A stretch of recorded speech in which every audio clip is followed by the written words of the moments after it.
I'm Velma Elena, and welcome to the Bible Breakdown. I want you guys to relax and sit back, take notes if you want to, but it is not required. And let me just tell you a little bit about what we're going to be doing going forward, okay? I know that everybody knows the word, has heard of the word at least. I'm hoping now. Hope y'all know.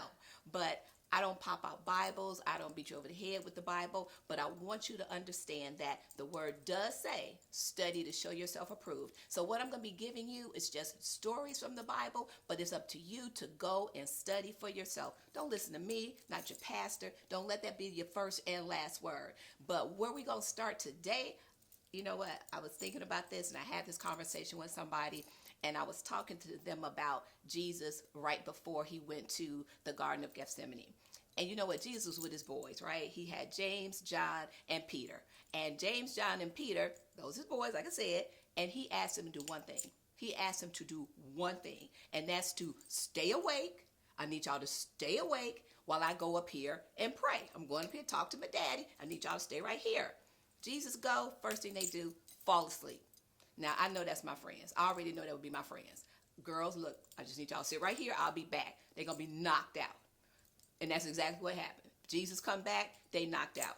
And I know, because we look at Jesus as being like perfect. People only want to show you the softness of Jesus, the healing, all of that. But Jesus had every characteristic that we had.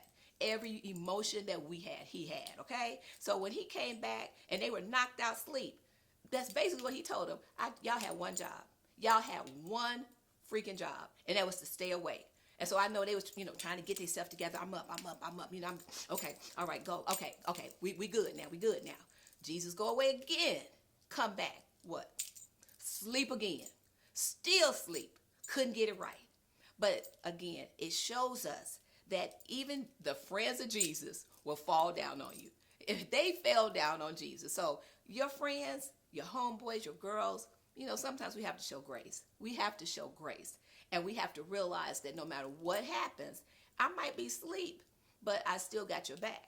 And the reason I know they still had his back was because Peter. Now, I'm not finna bust y'all with no scriptures. But I guarantee you what I tell you, you can go and look it up. Peter was one of the three. And when they came to get Jesus, Peter was like, let me tell you what you're not going to do. You're not getting ready to take him. So you know what Peter did?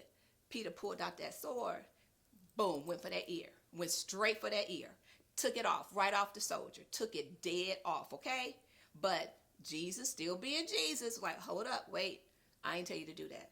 I did not tell you to do that. And what I learned by studying my word, that Jesus healed the soldier's ear.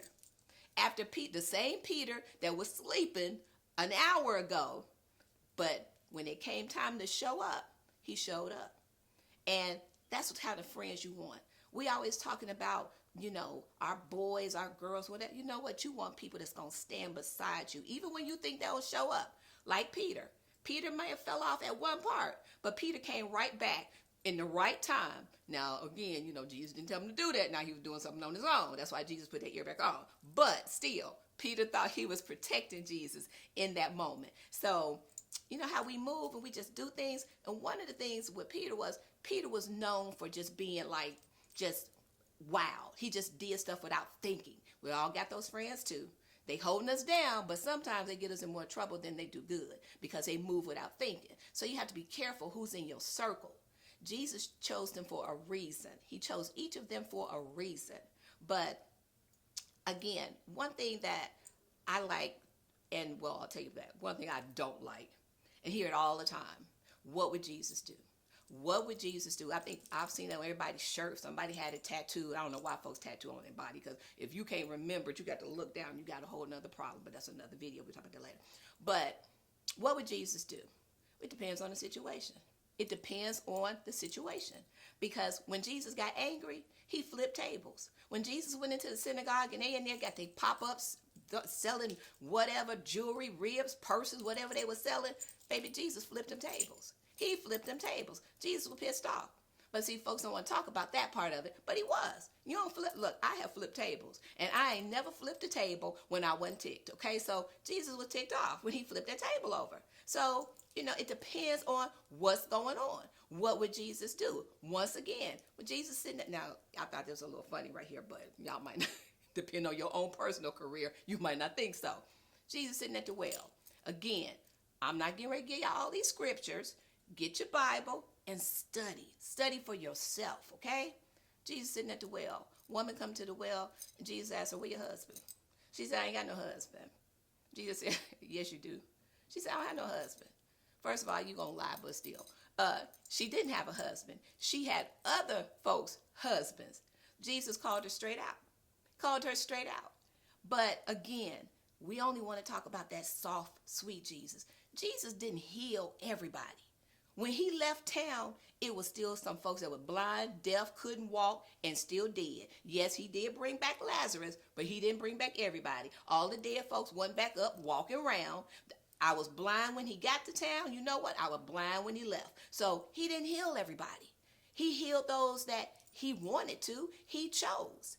And so people only want to focus on certain aspects of it. But Jesus had all the emotions. He had all the same feels that we have. That's why we could understand and he could deal and we can come to him and talk to him about what we're going through because he went through the same thing. He had people that he thought was his friend, And I'm gonna keep on messing with Peter because Peter was something else. Peter was the same one that denied Jesus. You go from sleeping on me, then fighting for me, cutting off folks' ears, to saying you don't even know me. They asked him about Jesus. He was like, no, I don't know him like that. No, not me. Not me. I ain't never ran with him. That wasn't one of my boys. Nope. But he turned around and ended up being one of the greatest apostles, one of the greatest disciples that continued to carry out the word of Jesus. So you can't judge a person by one thing that they do. You can't judge my whole life by one action. You can't judge my whole life by one situation, by one mistake, one misstep. You can't judge people like that because we all misstep. We all misstep. We all fall short. Jesus cried. And even when I was, just thinking about this, and I always ask God to lead me. And one thing that I would like, when I had with our sons, I have 4 sons. And for some reason with our boys, we tell them, don't cry. Don't cry. That ain't no man. Men don't cry. Boys don't cry. Stop telling y'all kids that bull. Stop with the BS telling your boys they don't cry because they're boys. Jesus wept was the first prayer I learned.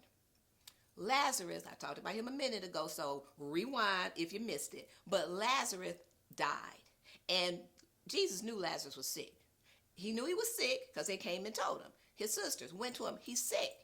But Jesus didn't go right away. He kept on doing what he was doing, handling his business. He didn't run because they said Lazarus was sick. He still had some stuff to take care of. And then when he finally got ready, get on his way, they said, ain't no point now. Lazarus is dead. Jesus cried. He said, my friend who I loved is dead. Now that kind of made me think a little pause in my spirit because I'm like, okay, well, if you're not trying to be talking crazy to God, but I'm like, well, if you had to just went on a little bit earlier, you might have been, but anyway. But when he got there, he brought Lazarus back. But even knowing that he was going to do that, he cried because he lost his friend. So for my men that's watching, my brothers that's watching, don't buy into that hype about men don't cry. That's an emotion. You human. And for my women, support your men, support your priests. When they need you to show up, support them. Don't be with all that, you ain't no man. No, we ain't doing that. We ain't doing that. So the word tells us how we're supposed to behave. Again, I'm not that one. I can't go and tell you what, Corinthians 9:2 say. I don't even know if it is a Corinthians 9:2, to be honest with you. It might stop at 8, but y'all have to check it for yourself. But when I need the word of God, I don't have to go pull no Bible. He drops it in my heart. He drops it in my spirit. And that's all I need. And so, if you go into church, you listening to your pastors, that's great. But don't let nobody tell you. Don't let nobody tell you nothing without you researching it for yourself. Just like you go on there and you find out how to make that lace front lay down. You ain't finna listen to me because I don't know nothing about no lace front. But you're going to go and you're going to find out for yourself the best glue, the best comb, the best jet, whatever it is. And you're going to get that lace front right. So that's the same thing you need to do when it comes to learning about your God. Learning about the one that provides and does everything that you need to do. Learn about the one that pay that bill because that child support check running late. And if it's running late, baby, please go and put, okay, another video. But the same God that provides. That's the same one. Don't let nobody pump your head. Don't be caught up in talking about pastor driving this, bishop driving this. He got this plane. He got that plane. Don't worry about that because all that stuff is temporary anyway. And what you want to do is learn for yourself. That's all you want to do. So that's what we're going to be talking about. That's just what we're going to be talking about. Just bringing it, making it real. Making it real. The same things that we do now, they cussed in the Bible. Yes, they did. They cussed in the Bible. They had little slander words, little slick words for each other, just like we do. They had little racist comments depending on what type of Jew you were, what part of Egypt. Same thing we got now. Same stuff we deal with now. They had those same kind of things. And that's what I'm going to do. That's what I want to show, that it wasn't all, healing and kumbaya and all that. No. They was living and running them streets just like they was shooting crap up in the church. They was up there shooting craps. That's why Jesus got ticked off. And that's why he said, no, y'all got to get out of here with that. And then the priest and the ministers, and y'all minister, get mad if my minister see this pastor, I'm sorry. But they were allowing it. They were allowing it. So, again, you have to know for yourself. It ain't nothing like having your own wisdom. Don't ever let nobody intimidate you because they know more about something than you know about yourself. I spoke at my church. And I asked the congregation, what is the assignment of the enemy? The whole church shouted out, kill, steal, destroy. I said, all right, what's your assignment? Quiet. As my daddy would say, here a rat piss on cotton. Quiet. How you going to tell me the assignment of the enemy, but you can't tell me your assignment? That means you ain't been talking to your daddy. That's all that means. You know what's in your heart. You know what you want to do. Even me doing this is something that I've been wanting to do forever. But just not walking in it, not thinking anybody's going to support me in it. Don't matter about that. God got your back, always. God got your back. And so you just got to believe in yourself and do your thing and don't worry about what nobody else has to say about it. Just do your thing and don't worry about it. So we're going to be having a lot of fun here. Y'all going to be learning a lot of stuff. I'm going to be learning with you because, see, I got to keep, the more I learn, the more I read, the more I want to read, the more I want to learn, the more I want to share. And I don't want to present it to you like we sitting up stiff and tight and, the church all be packed and hot, folks laying upon you don't even know, and folks talking in tongues. I ain't got nothing against folks talking in tongues, okay? So before y'all come at me, don't do that. Don't send me no comment because I ain't say that. I'm just saying, sometimes y'all be loud. And I just be wondering how you go from talking in tongue to hitting your baby and then going back talking in tongue. That's just me wondering. I ain't saying don't do it. I'm just a wonder. And if you know, tell me. Maybe you can teach me something too. So I just can't. I'm looking forward to us just learning together, moving through this world together, learning what's going on, and we're going to see multiple sides of all these people that came before us. So y'all just keep doing what y'all doing, and we're going to get it together, right? We're going to level up together. Blessings on blessings. If you are looking for an amazing place to get an amazing barbecue meal, let me tell you where to go. You're going to go to Georgia Barbecue and Catering in Winder, Georgia. You will not be disappointed. Ask to see Mr. Kenny. He is a grill master. And with Brunswick stew, baked chicken, ribs that fall off the bone. And I'm not going to even talk about Kenny's cakes. He is also a baker, and he will not leave you disappointed. And now, listen up. If you got insurance on your phone, but you don't have insurance on yourself, that's a problem. So I want you to check out Wealth Builders Alliance, Mr. Justin Alderson. He is going to hook you up with some life insurance. I know we don't want to talk about life insurance, baby, but don't have folks frying fish and making potato salad to get you in the ground, okay? It's hot. It's hot, especially if it happened in August or September. So get you some life insurance, okay? So your mom ain't got to be out there frying that fish, and your auntie, you know her wig slide back. But take care of your business. Welcome back to the Bible Breakdown. I'm your host, Velma Elena, and we still doing what we were doing. We jumping right on back in that word. So again, I ain't finna hit y'all with no scripture, but you can look it up because Google is good for everything, okay? But I promise you, what you hear from me, it's gonna be on point, okay? But let me go on it. Let me go on and hit this one because this one right here, this one my women. I mean, y'all might not like me afterwards, but again, don't come at me crazy because you don't do that. Boaz. Now I have read. And I see these little things talking about, yeah, I want my Boaz. I'm waiting for my Boaz. Don't bring me broke. Don't bring me told. No. You know what?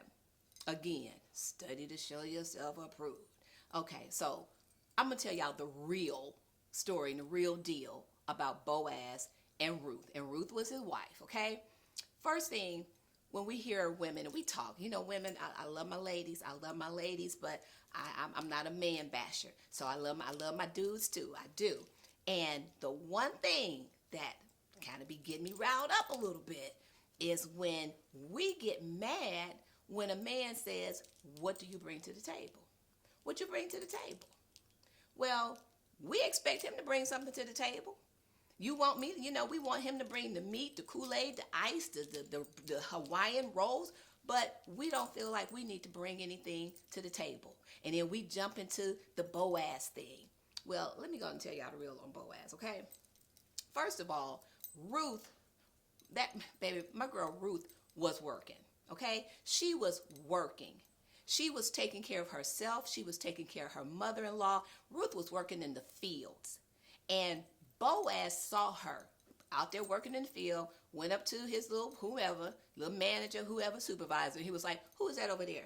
Because, Boaz knew who he had hired, and he knew who was going to get paid and who wasn't. So he wanted to make sure, I only hired 15, so why do I see 16, okay? So Boaz said, who is that? And the little manager, supervisor said, that's Ruth. That's Ruth. She was married to whomever, whatever. And Ruth was working. She was out in the field harvesting, pulling wheat, pulling grain, pulling all whatever that stuff. I'm from the city, okay? So we didn't have all that in East Cleveland, but still. She was out there working when Boaz saw her. And when Boaz saw her, he didn't go get her out the field. He didn't go take her to get her hair and nails done. He didn't go buy food for her and all her children. No. Ruth continued to work, continued to bust that butt, working that grind, doing what she needed to do to handle what's called your business, okay?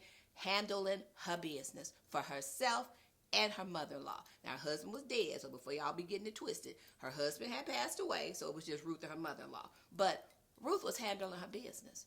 She was holding down her own stuff. She wasn't looking for nobody to give her nothing. Boaz saw how hard she was working. So he invited her to come to dinner. Came to dinner, had the little stuff. And if you read the word, which again, I always encourage you, read the word, study to show yourself approved. When dinner was over, Ruth wrapped a little extra up in a napkin, right? To take it home to her mother-in-law, okay? Because, again, taking care of her business. She didn't ask Boaz, can you give me, can I give it? No, she just neat with it, something we don't know enough about, and y'all might have to look up this word too. Discretion. Okay, discretion. So she discreetly wrapped up a little something to take it home to her mother-in-law. But you know what? The next day, she was still hitting that grind. Sweaty, clothes dirty, hair probably wasn't looking the best, but she wasn't looking for Boaz to give her nothing. But when her mother-in-law found out where she was working, like, you work at Amazon, whatever, but scratch that. Anyway, her mother-in-law found out where she was working. She told Ruth what to do. She said, look here, put on your best clothes, because right now you're looking at a hot mess, okay? So I'm going to need you to fix all that up, get your hair right. I got a little perfume for you, because don't nobody want no stinking, I'm sorry. We're going to get all that right. And she sent her, as tradition, to go to what was called the thrashing floor, okay? And that's where they would go and trade and do all that again. And once again, do your homework. And so that's where Ruth went. And when Boaz saw her mother-in-law told her what to do. She gave her instructions, okay? Some of us don't know how to follow instructions, okay? She gave her instructions. She told her to go and lay at the foot of Boaz. After he had eaten, after he had drank, after he was full and done, okay? Follow directions, Ruth. That's what she was telling her. Follow directions, baby. Follow directions. I'm going to show you how to do what you need to do. So that's what she did. And again, Boaz's reaction was, why do you want me? There's men out there that look better than me, got more money than me. You know, if it was in 2025, you know, I'm pushing a Honda, he pushing a Bugatti. Y'all seen that new Bugatti little thing? Don't try to do that, baby. First, let me start right here. All these challenges that y'all be trying to do and y'all 50, 60, baby, stop. Because all you going to do is run up your deductible and your copay. Don't try to do every challenge you see. But I digress. So anyway, Ruth goes, she do all the stuff that her mother-in-law tell her to do, okay? But Boaz was trying to protect her reputation. See, that's what a man does. A man does. That's what I say. I ain't gonna man bash, and I ain't gonna prop up nobody. We gonna keep it straight down the line. He wanted to protect her reputation. So after he said, you know, you could have had a man younger than me, richer than me, smarter than me, whatever it was. But Ruth chose him. But he wanted to protect her reputation. He didn't want anyone to see her leaving. So he waited until it was darkest. And that's when he told her to go ahead and leave. And that's when she left. So after she left and she went back and, you know, told her mother-in-law how everything went, whatever. But now this is going to throw you off right here. Ruth had a little problem. And the problem was that she and her mother-in-law, they owned some land. And the next man in line would be the one that would inherit the land and everything that came with it. Well, Ruth came with it, and her mother-in-law came with it. So they went to the next relative in line, and they told him, Boaz actually went to him and told him, look here, bro, you got some land that you can get. We just going to say 15 acres. I don't know how much it was. I don't know if the Bible say, but if it do, drop it in the comments so we can all know. But basically, Boaz go, and he like, look here. You can get this land, but if you get this land, you're going to also have to get Ruth and her mother-in-law. So at first, when he said you can get this land, he was like, oh, okay, cool. I got that. I got that. But when Boaz said, but you're going to have to get Ruth and Naomi, wait, no, hold on. And I think he was happy about the land, but then when he thought about going home and telling his wife, I got her some land, babe. But it come with 2 women, baby. You're gonna have to take that land right on back where you got it from. So I think he kind of pumped the brakes on that, because Boaz said, if he doesn't want it, then Ruth, I'll take you, I'll marry you, and that's exactly what happened. But before we get to all of that, let's remember, Ruth was working her butt off. She was going behind the other harvesters and picking up what was left. And again, this is all about breaking down the word, okay? So even though it might sound a little different, it might come off a little different, y'all can always go and check it, because I promise you it's coming straight out the word. Boaz gave instructions to the other harvesters. When you go in and pick, leave a little extra on the ground. Because see, back in those days, it was customary that you didn't pick every single grain. You didn't pull everything. And what you dropped was for the widowers and the orphans. Did I say that right? Widowers? Widows? Whatever. But anyway, for the folks who were husbands were dead, okay? And the orphans. And so that was left on the ground for them. But what Boaz did say, he didn't say, go get her, bring her up here, I'm going to clean her up. What he did say, leave a little extra on the ground so when she comes behind, she'll have more. It'll be more to pick up. And that just goes back to God being a God of provision. Hallelujah. My God is a God of provision, okay? And so he did not just take her up out of her situation and put her in a palace, put her in a 5,000 square foot house, put her in a brand new car, no, baby, he didn't do all that.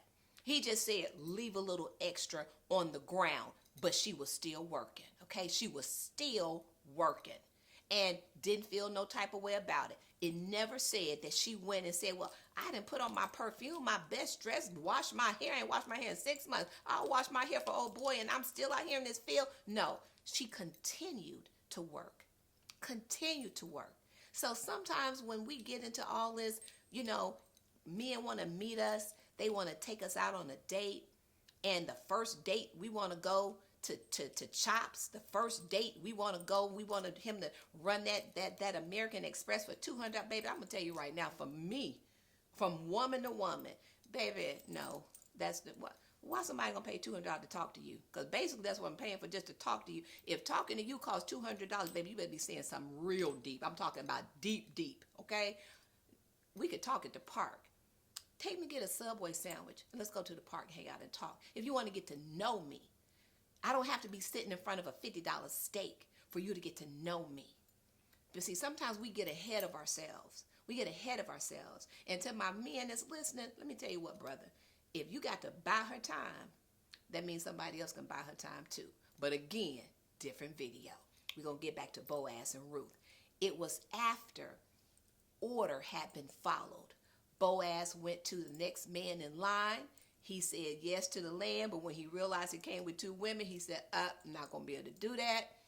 Then Ruth became Boaz's wife. But during that whole time before that, Ruth was working. And we're going to bring it to 2025 and make it a little bit more understandable. Ruth was getting her own nails done. She was getting her own feet done. She was getting her own hair done. She was buying her own gas, pumping it in her car herself, hitting that car note every month, hitting that mortgage every month. She wasn't looking for nobody to do it for her. But when it became time, when someone came into her life, then, when God said, then Boaz came in and he did the things that a husband does, that a man does. But sometimes we get it twisted.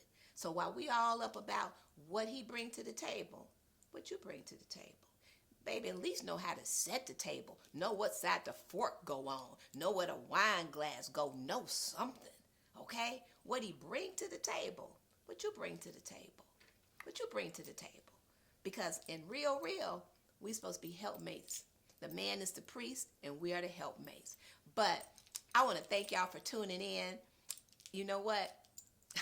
As a friend of mine said, real is rare. Real is rare. But right here, we keep it real. So I'll see you next time on Bible Breakdown. I am Velma Elena. Peace and blessings.